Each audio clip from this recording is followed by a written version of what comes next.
ઈચ્છા હતી બધા બાળકોને અમે મળીને જઈએ યાત્રા કરીને બધા અહીંયા સુધી પહોંચ્યા છો. મહારાષ્ટ્રીનો ભાવ હતો કે બધાને મળતા જવું છે. આપણા ભાઈ માતુશ્રીને તો જતા બહેનોએ દર્શન કર્યા હતા, પણ તમને બધા બાપુજીનું દર્શન બાકી હતા.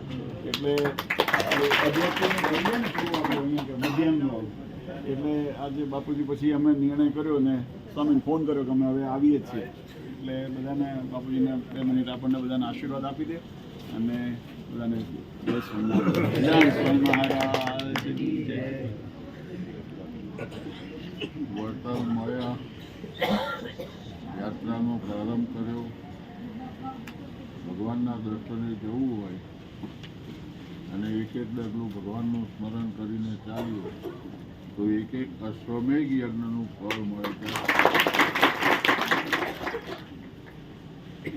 અહીંયાથી જેટલા ડગલા થાય એટલા અશ્વમેઘ યજ્ઞનું ફળ દરેકને